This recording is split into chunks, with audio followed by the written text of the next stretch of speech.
మేము చూసిన భగత్ సింగ్ సార్ మీరు, మేము చూసిన సుభాష్ చంద్రబోస్ సార్ మీరు, మేము నమ్మి మీ వెనక వస్తున్నాం సార్. మీకోసం ఇంత దూరం వచ్చాం, ఇంట్లో తల్లిదండ్రులు చెప్పొచ్చాం సార్. మేము అవ్వాల్సిన ఐఏఎస్ ఐపీఎస్ అధికారులు నెక్స్ట్ టైం ఉన్నారమ్మా, మేము మాత్రం ఇప్పుడు ఆయన కింద సేవకులం. మేమంతా IPS, power star soldier, power star equals to people. మీరే చెప్పారు రాత్రి, మానవ సేవ మాధవ సేవ అన్నారు. మేము మీ సేవకులం సార్, అంతే. ఈ నవతరం కోసం మా యొక్క నూతన ఓట్లన్నింటినీ మీకే వేస్తాం సార్. మా ఫస్ట్ ఓటు మీకే. జై జనసేన. అందరికీ నమస్కారం అండి. నా పేరు కొట్టే కావ్య.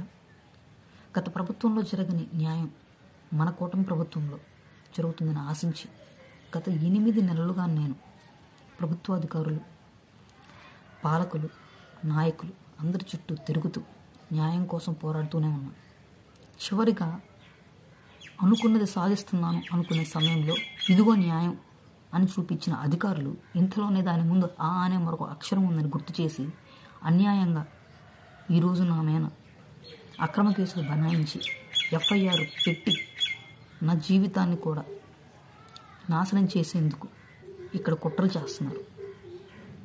మన ప్రభుత్వంలోనే ఇటువంటి ఒక రోజు నాలాంటి ఒక దిగువ మధ్యతరగతి కుటుంబానికి సంబంధించిన ఒక ఆడపిల్లకి, చదువుకుంటూ జీవితంతో పోరాడుతున్నటువంటి ఒక మహిళకి ఇటువంటి ఒక రోజు వస్తుందని నేను ఇప్పటివరకు ఎక్స్పెక్ట్ చేయలేదు. నాకు వచ్చినటువంటి ఈ సమస్యకు, నేను పోరాడుతున్న నా సమస్యకు పరిష్కారం కోసం నేను న్యాయ పోరాటం చేస్తూనే ఉంటానని ప్రతి ఒక్కరికి తెలియచేస్తూ థ్యాంక్ యూ. జై హింద్.